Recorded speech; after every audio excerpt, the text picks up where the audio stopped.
Big Questions with the Dead Milkmen. Welcome to this week's episode. This week's episode is entitled Unpopular Opinions. And in this episode, we're going to talk about something that you either like or you dislike that everyone or most people like or dislike. In other words, something that seems wildly popular, but you just can't stand. At least that's the way I've approached it. And the thing that I wanted to talk about was vegan desserts, muffins, donuts, cakes, cupcakes. I have never, ever had a vegan dessert that tasted any good. Because you've got to make it vegan, most baked goods, you've got to substitute the eggs, the butter, the milk and the dairy or cream or whatever's in it. And you're using substitutes for all those things. And I'm sorry, folks, they just taste horrible. I've tried many times. People have, very nice people have given us in the green rooms of some of our shows in the last couple of years, have brought us vegan donuts and things. And that's very nice and very kind of you. But I will not be eating them because I think they taste horrible. They taste more sort of bready. They don't really properly, they're not moist sometimes.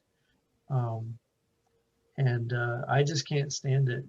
If you do a search online on the Google for like vegan desserts, you'll find a bazillion recipes. But you'll also find some things like, I tried this chocolate cake recipe and it tastes horrible. I can't, it doesn't taste good. I've never gotten it to work. And one of the worst that I saw when I was looking for information about this for this episode was apparently some people even try and serve like vegan wedding cakes at their wedding. And no, that's not going to work. So I'm not eating that anytime soon. Yeah, my unpopular opinion is I can't stand vegan dessert. I have nothing against being vegetarian or vegan even, but you're not going to be able to sell me on vegan desserts. Sorry. Not going to happen. Have you tried vegan treats in Bethlehem? No. No. But I doubt they're any good. All right. Did you say vegan treats in Bethlehem? I like them. Bethlehem. Vegan Treats is a shop in Bethlehem, PA? Yeah, called Vegan Treats. Vegan treats in Bethlehem sounds like some weird religious cult. You know what I mean? Like they knock on your door at like 8 a.m. on a Saturday and go, "Sir, have you heard the good news about vegan treats in Bethlehem?" And you're like, "Oh, I'm naked.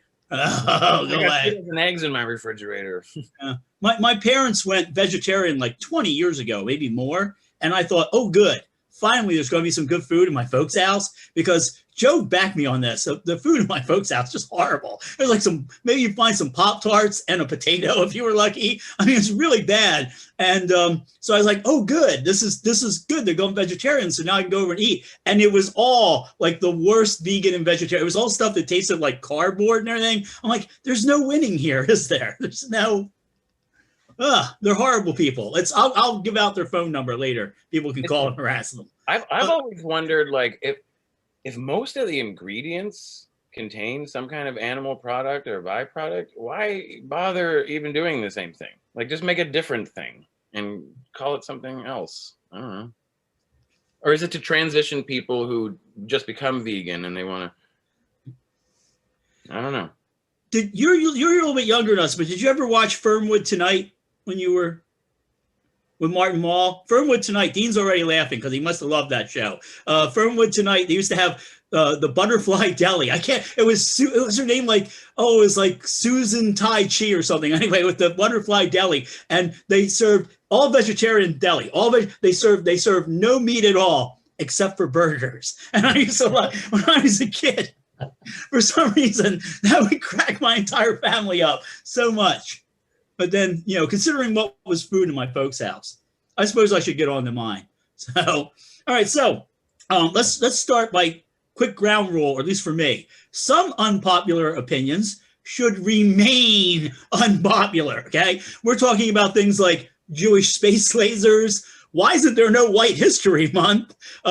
hey, you know, The Simpsons just keeps getting better and better every year. Those things, anything that's in that subreddit, the unpopular opinion subreddit, we're not going to be going there tonight, folks. We're not, that's hopefully not going to hear any of those. But my unpopular opinion is unpopular opinions are seldom that unpopular. We just saw it with Dean. Dean said those vegan things, and 3 other people went, yes, you're right.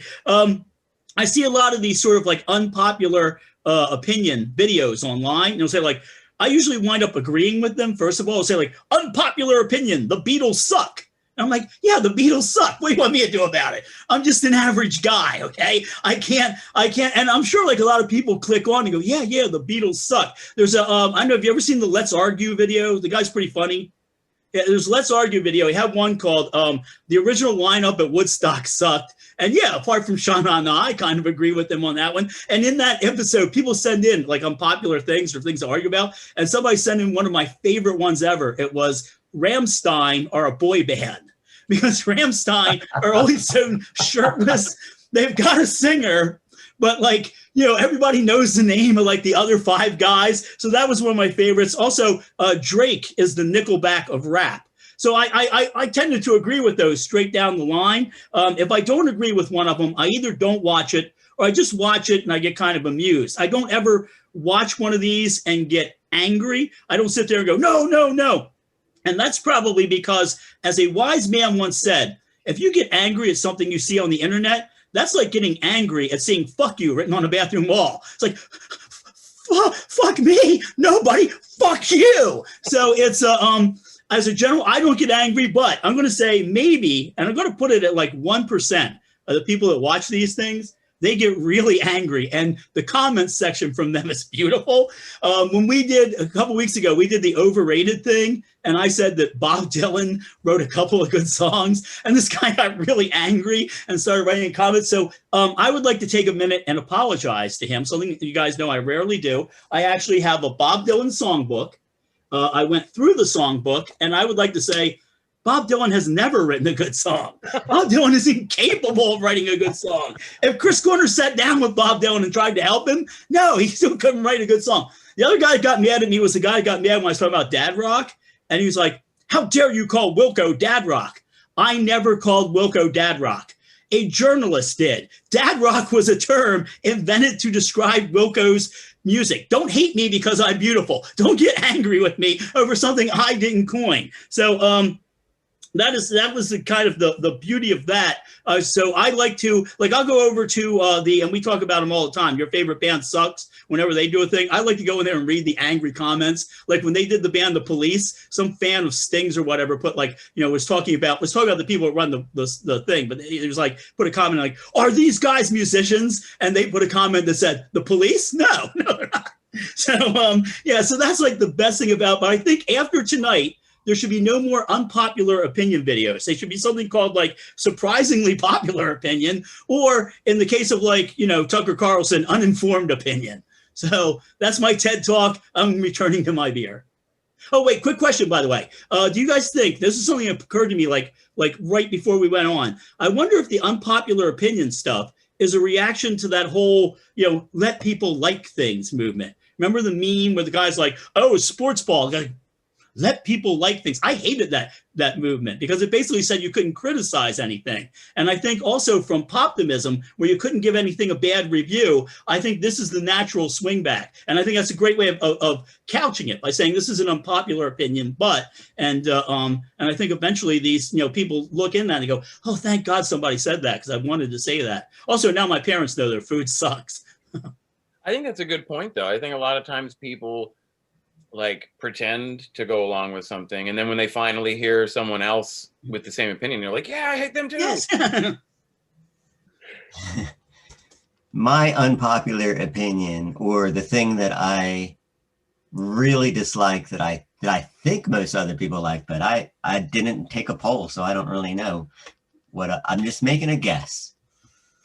And that a lot of other people like that, and that's binge watching. I really don't like binge watching, but I think that you love it, don't you, Rodney? You love binge watching. Well, I think you're in the majority. binge watching people. Rodney's in the, but I don't like it. I don't like it. I get annoyed. I mean, I would rather just watch one episode and maybe the next day watch another one, or a week later. I don't know. But I get annoyed with the streaming channels like Netflix on my Roku or Hulu or HBO Max. When you're finished watching something in a series, even before the credits are over, they're starting you with the next one. Like they automatically think that's what you want to do. Yeah. And there are no settings to change that behavior. So binge watching is the thing that I don't like, that I think is really popular. I'm kind of with you, Joe. I think binge watching may have come about because of the sort of culture of you work. You're constantly, I work sometimes like 16-hour days, and I rarely get any sort of break or time off. So sometimes if I'm on a weekend and I'm on a couch, Ben and I usually we'll watch an episode of something a night, if we get a chance to. I usually don't get much of a chance, but like I did with, if I stumble upon something I really like, and like I did with the Good Omens, I just generally will watch the living shit out of it if I get a chance, because I know I've only got that little window of opportunity before I'm going to have to do something. So I think that's what, I just think the modern work setup caused binge watching. You're a binge worker. Yes, I'm a binge everything. I'm a binge drinker. And I'm going to be a binge parental abuser if they ever give me one of those vegan cakes again. I'm not sure I'm even capable of doing much binge watching. Maybe it's the ADHD, but well, maybe that's it with me too. Maybe I don't have the attention span for it. Yeah, but there's part of it is like Chrissy and I will start watching something, and then like I'll get up and do something, and then the next thing you know, she's like 5 episodes in, and then by the time I come back, I'm like, I don't know what's going on. I don't even want to watch this show anymore. And then I'm like, well, I'll catch up later. And I never end up. I think the only time I did that was Twin Peaks. Well, because Chrissy hadn't seen Twin Peaks before, so a couple months ago we watched it. And I just love that show, even weathering through the terrible season 2, most of it. But I miss, I don't know, Joe, maybe it's also like a nostalgia thing, because I miss the excitement of waiting a full week to watch the next episode. It was like you had a whole week to think. Oh yeah, you had a whole week to think about the one you watched, and then instead of like 30 seconds. Oh, it's my turn. That's all right. That was my segue. I really don't like, and I haven't liked it for the last, say, 5 years, maybe more. Actually, even more than that, but especially the last 5 years. I have my political beliefs, and everybody else has theirs. But I really don't like when people become estranged from family or friends, or block or delete people or unfollow people that have an opposing political opinion, because you're not going to convince them to change their mind. Just let them have it. And especially if it's family or friends, if they're like explicitly racist or anti-Semitic, then yeah, you probably should tell them that you're not down with that. When I lived in Delco, a lot of the neighbors used derogatory terms for African Americans, just like blah, blah, blah. And I would say, I don't really like that. I don't appreciate it. I don't talk like that. Some of them would be like, okay, I'm sorry, and they wouldn't use it. Others would be like, oh, I don't care, and they'd still use it. But they're still, they have their opinions. I have mine. Like when people are like, oh, I blocked so-and-so from social media and blah, blah, blah. Like, I personally kind of like seeing like the weirdos that believe in QAnon and stuff. I like seeing them say stuff, because I'm confident enough in how I feel that if they feel that way, I know I'm not going to be able to convince them, especially through typing a keyboard. Has that ever happened? Has anybody ever been like, oh my gosh, I'm not racist now because so-and-so stopped following me? You know what I mean? Here's the thing, okay? Whether or not you want to float a municipal bond to fix the reservoir, that's politics. Whether or not you think trans kids should be treated equally, that's fucking decency. I do not want to be friends with, first of all, QAnon is a terrorist group. I wouldn't be friends with somebody who was talking about how happy they were to fly a plane into a building.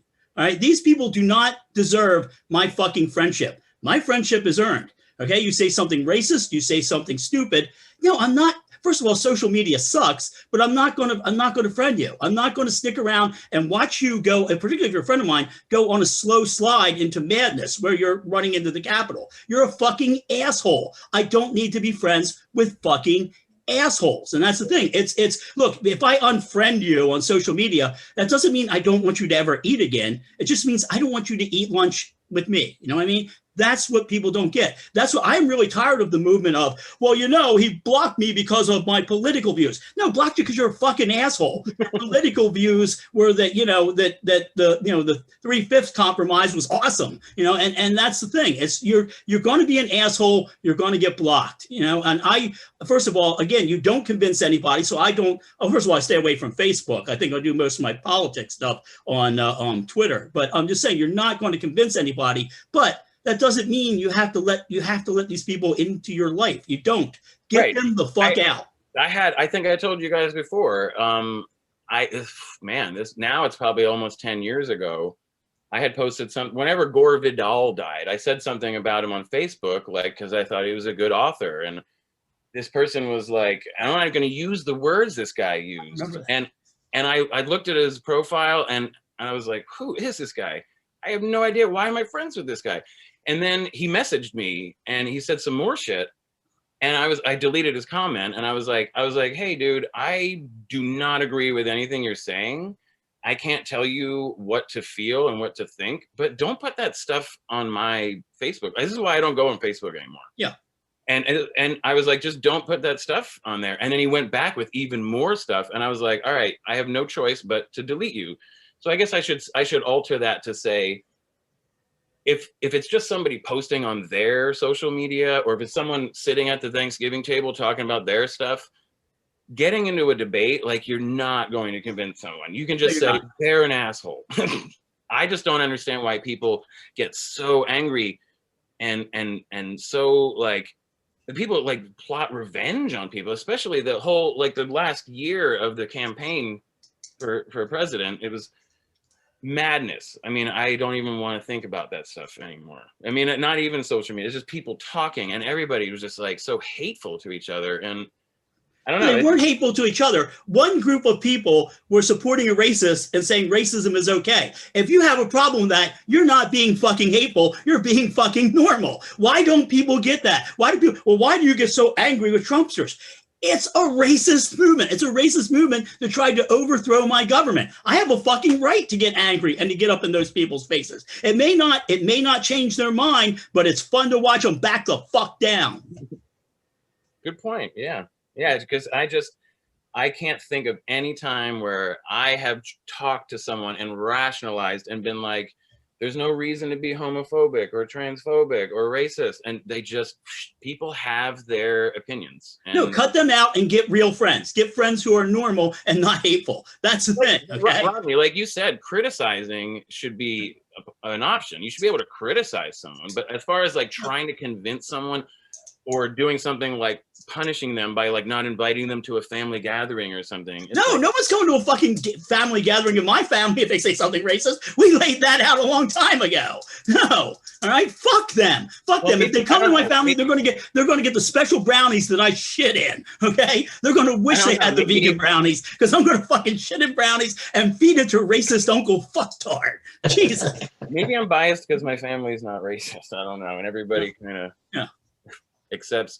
I guess my whole thing is like, I can just accept people and what they do and just realize to myself, like, that is not what I believe. And I will not subscribe to that. And there's no way I can convince them. I see that as enabling. I see that if I don't cut them out or get them, then I'm enabling them. It's like, sure, Uncle Ted's a racist, but he's the king of the bowling league. To an extent, because I think sometimes when you start trying to argue with someone, it may fuel their fire even more. It makes them even more like, I don't know. My great grandfather had this saying. I don't know if it was his or if he got it from something, but a man, what is it? Hold on.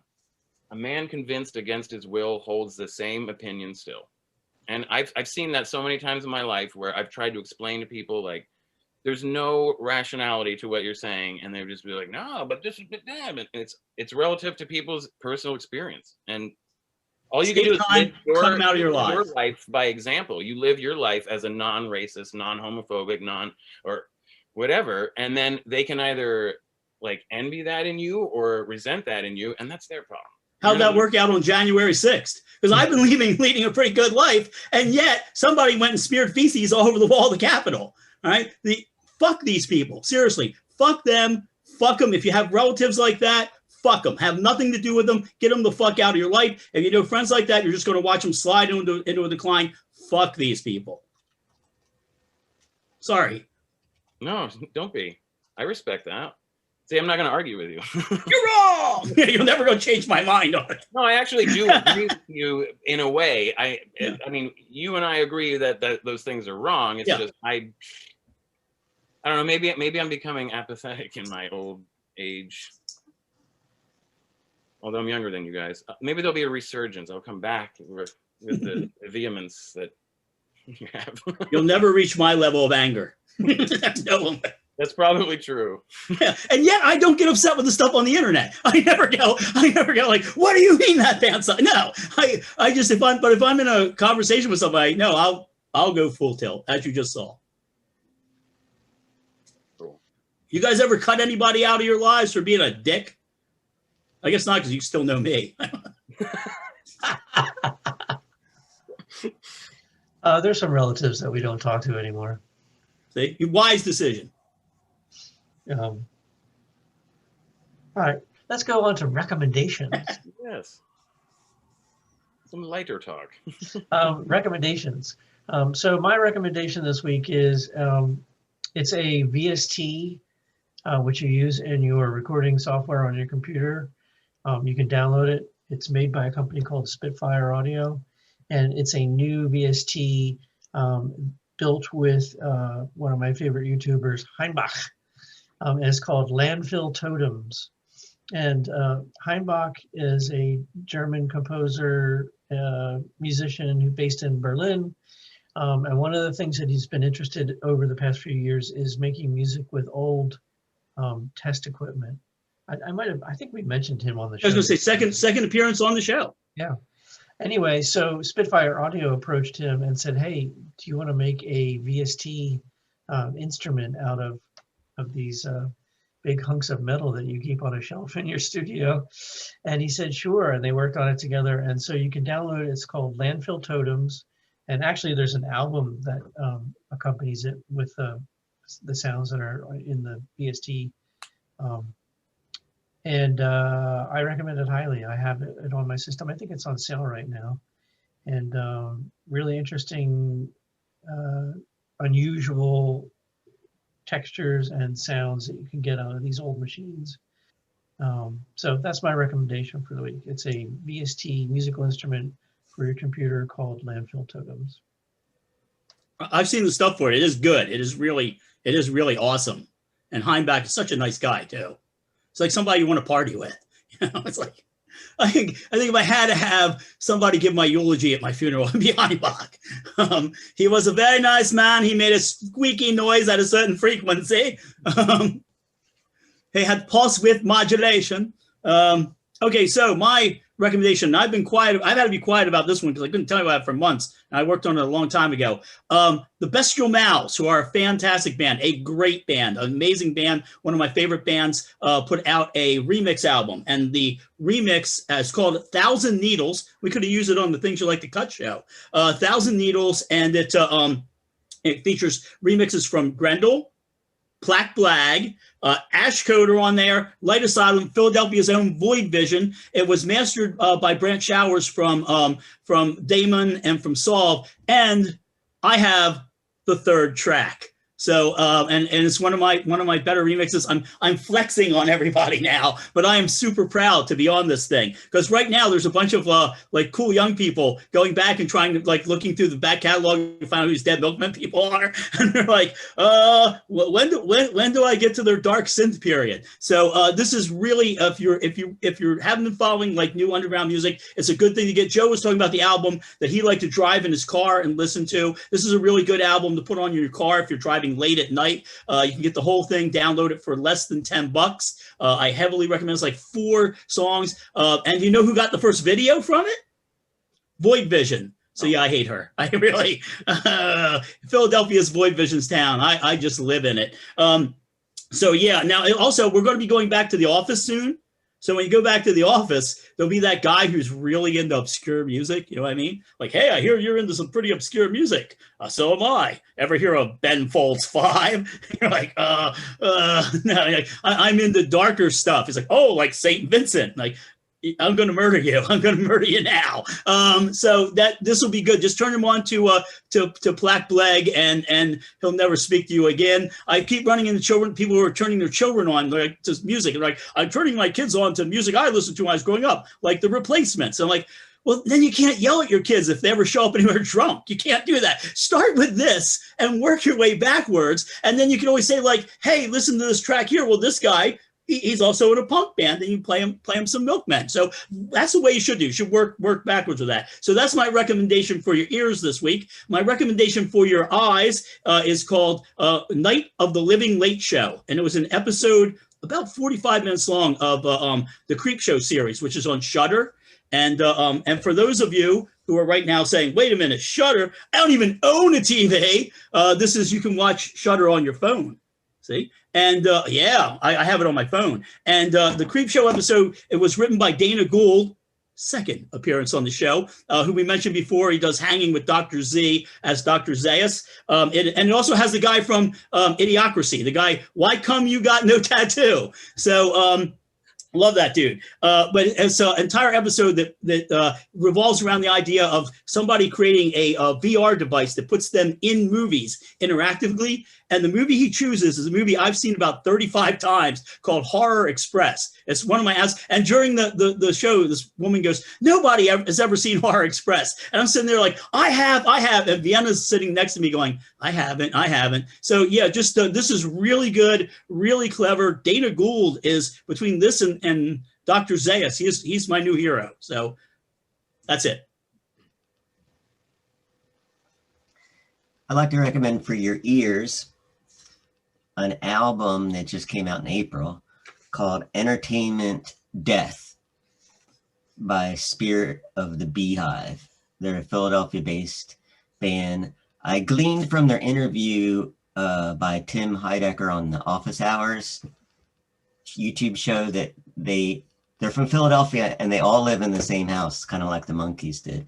And that the Manson family. That afforded them the time to record this album in their house over the pandemic. And it sounds like they took a lot of good time, and they admitted that the most of the time that they took to make it was in the mixing stage, and it sounds really good. What is it like musically? If you've never heard them, it's to me it's kind of like now tip of my tongue. Beehive? No, let's make something up. To me, it's kind of like a kazoo player trapped on the tilt-a-whirl while Bruce Springsteen masturbates in the corner. That's exactly it. You've heard it already. It's kind of like if my Bloody Valentine decided to try to be Ween with their studio. We're good. It might have a little bit of The Garden, you know that duo, The Garden. Oh yeah, I like The Garden. Manic kind of. Their songs often will take a really sharp left or right turn right in the middle and be something else. And it's pretty, I like it. Spirit of the Beehive, Entertainment Death. It's on Bandcamp if you want. You will find me in the garden after drinking. And I was going to recommend the documentary series called Q, Into the Storm, but I think better of it. Maybe I won't recommend that. About it, the documentarian in 6 parts, tries to get to the bottom of Q. Who is Q? What's going on with that? He basically goes around the world with his camera talking to people, but don't watch it. I saw a little bit of it, but again, Chrissy A little bit of it. watched it and I was like, Well, I watched the whole thing, but I didn't binge it. I would say though, if they could have made it just 90 minutes instead of 6 1-hour things, I bet it would be something I could recommend more. But I still found it interesting to learn about it. and you did just recommend it, really. Joe's adding a new feature called "Not Recommended." It's Yeah, not, but I do that every now and then. I'll think, can I recommend this fully? So I'll say, here, don't watch this. You know, well, that might come up next week. side. First of all, I want to say that the new Simpsons aren't too bad. My kids have been watching it, and like on Sunday nights it's on, and I think what's going on is like the people writing now were like kids and fans in the beginning of the show, so they're like, they know the whole Simpsons thing, and it's not great. It's not as good as seasons like 3 to 9, but you know what is. But I would like to recommend checking out some of Chrissy's paintings that she's been posting on Instagram. She's only posted a few. She's been very active with it, and they're beautiful, and some of them are like kind of breathtaking in person. The pictures aren't gonna really do it justice, but yeah, I guess in the comments, can we put links to Instagram pages? It's a public one, so Yeah, you can. yeah. But yeah, she's already getting people that are asking like, oh, how much are your paintings and stuff. So and what I've been doing on my page is finding like an interesting section of it and taking a picture as like an excerpt, as like a little teaser. And I mean, if it wasn't my wife, I'd still be recommending checking out these paintings because they're pretty cool, pretty expressive.